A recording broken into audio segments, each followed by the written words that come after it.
if we continue down this, I just want to make sure. So we start to get to immobility. So I'm going to play with these two for a second. Immobility. Where we can't function normal. We can function with this.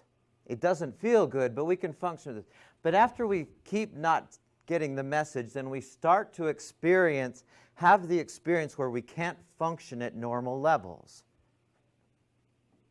So, for example,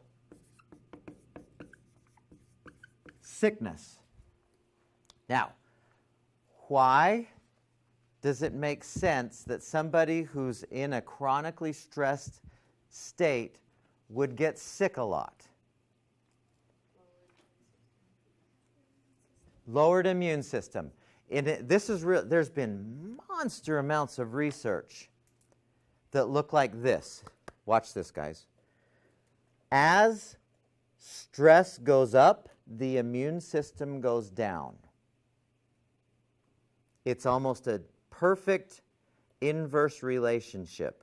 As stress goes up, the immune system works less and less well. So my thinking for most illnesses, the cough, the flu, and again, if you want to go get the shots, go for it. It's fine with me. That's between you and your immune system. I've never had a flu shot. And everyone every year says, Mike, you've got to go get the flu shot this year because this year it's going to be worse because everyone's getting it and you're going to get it too. And I never get the flu. I never get the flu. And again, I'm not saying there's anything special about this. But I have learned that if this is the case, then it must also be the opposite. As stress goes down, the immune system goes up. If we want to be really, really healthy for sicknesses, just get your immune system cranking. How do we do that? Turn off stress. Get stress down to here as a full-time thing. You've all probably had, and I did too, back when I was in college, in high school, test time would come around, I would get so sick. And after it was over especially, where I'd finally gone, oh, good, and my body would go, fine, you're sleeping for the next 3 weeks. Right? Yeah, it's amazing how we'll go through this class, and as soon as you start relaxing, you'll realize, at the end of the semester, you'll go, I realize I wasn't sick nearly as much, just like you said. I usually get sick at this time, and then I take the flu shot, and I get sick again because I took the flu shot. I'm not a fan of the flu shot, I'm sorry. And I don't care if you are or not. Don't try and convince me one way or the other, and I'm not going to try and convince you one way or the other. It's not for me, and I don't care if it is for you. Go ahead. So what does the immune system consist of, and what is it that stress kills that or diminishes It just, that ability capacity? So the easy answer, the quick, easier answer to that is, when you're in the fight or flight response, several systems of the body kind of go into dormancy mode because the body needs to have as much energy as possible to run and fight. So you have the immune system, which is mostly housed in the gut.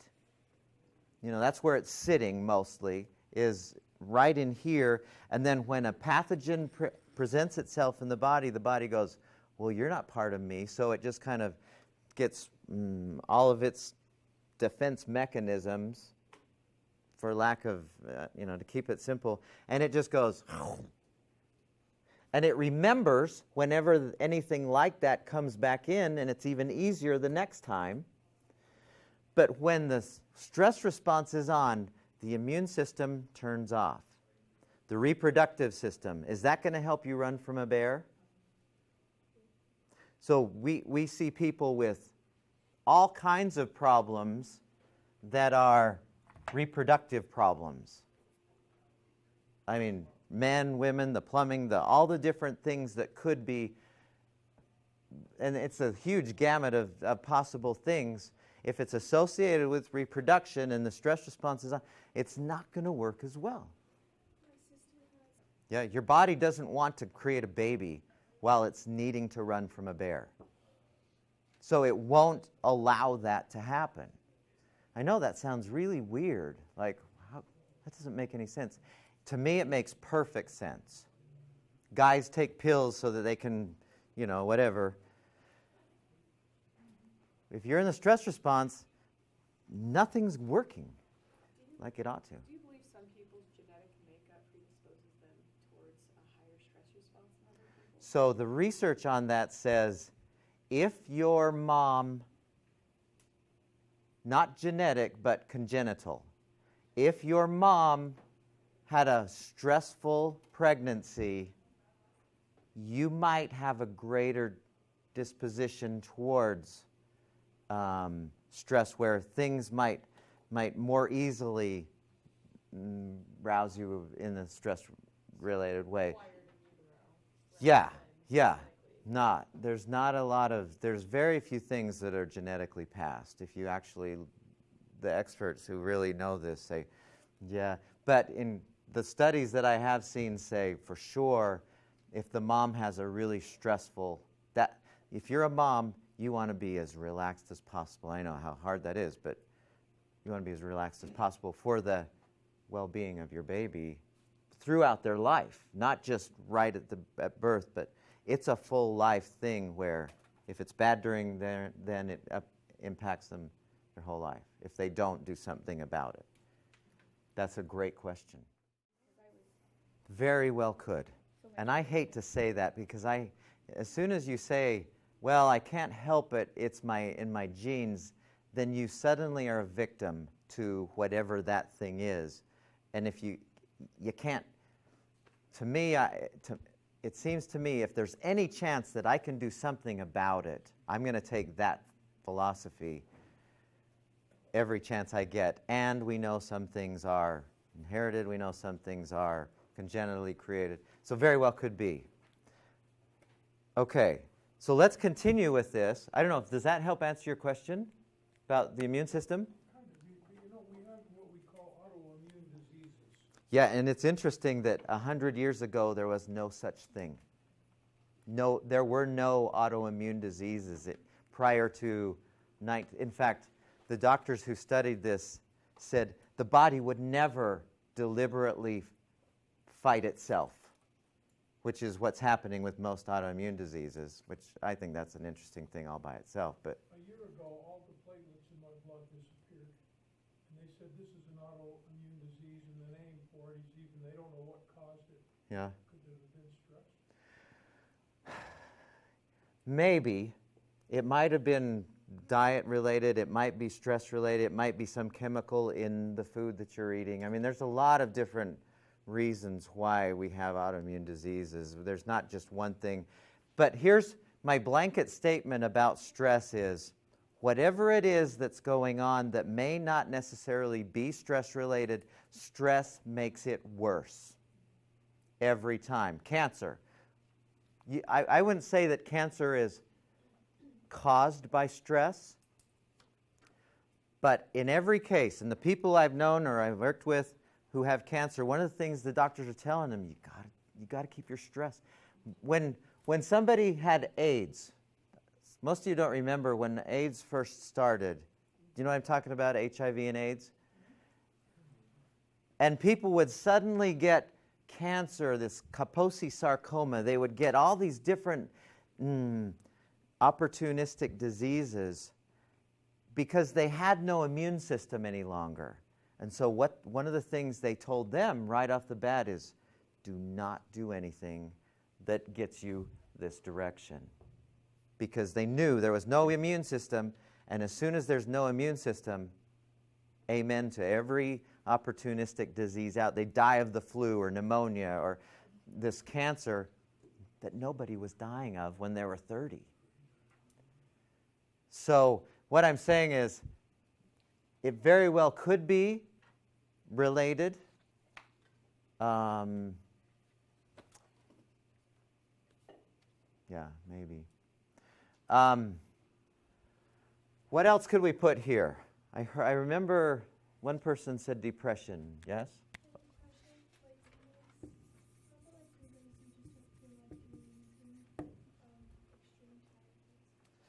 Extreme tiredness. Good. Okay, so what would be the explanation for depression? When somebody goes, and this is, people hate me to say this, but this is still, I still contend that this is the case. There's a lot of variables that are associated with depression. No question about it. When somebody goes to the doctor and you're diagnosed with depression and you say, well, what is causing this depression? What does this doctor usually say? Here's what's wrong.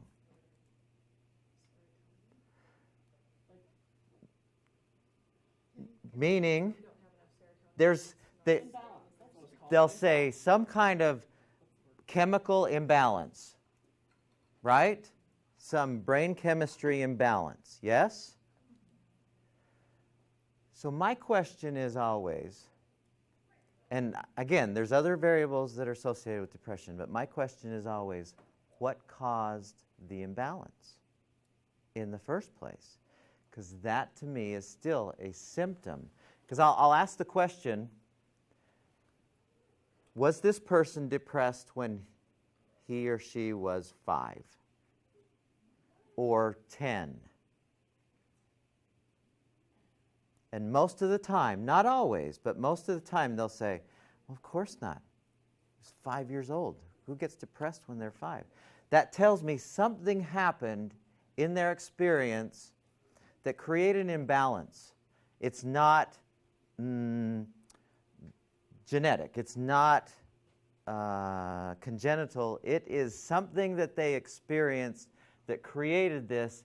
And if you look at what's going on chemically, when the fight or flight response is on, all of those feel-good hormones disappear. They just kind of, we're not playing now. The only two hormones that are in play during the fight or flight response are what? The two hormones. They said it in the video, adrenaline and cortisol. Those are the primary, a little bit of testosterone, strong. All the other feel-good chemicals, they're like, no, we're not in the game right now. So it makes perfect sense to me why this right here is happening as a result of, it is a symptom of stress. And that's not 100% of the time, but it is most of the time. Deal with the stress itself, and frequently we see people who are no longer in that depressed mode. Okay, let's see. How could we explain, so we said cancer. What's the explanation for an increase in proliferation of cancer cells? What's going on?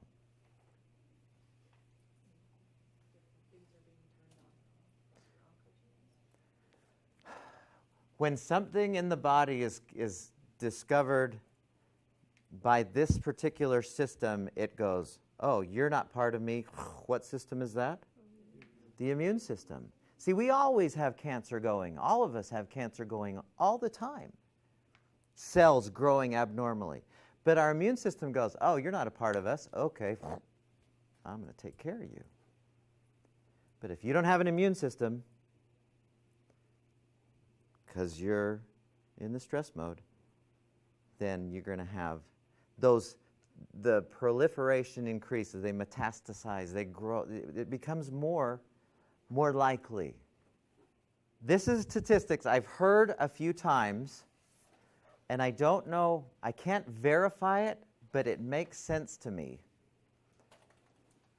More people in this country die at a certain time, you can't say it, more people die in our country at a certain day of the week than any other. What is it? A certain day of the week. Monday. Why would you guess? Monday is the first day of the weekend. People tend to be a little on edge on Mondays. Because what's going on?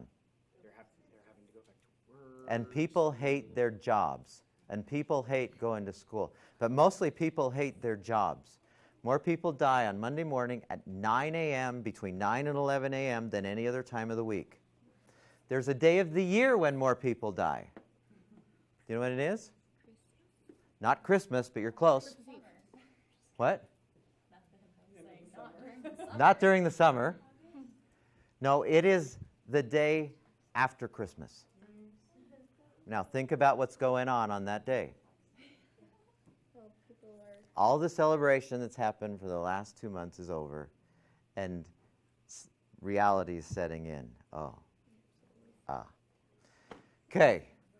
Now, that's all we need to do about, here's the problem. The rest of the semester is, now what do we do about it so that we stay here, and when we go here, we know how to get out.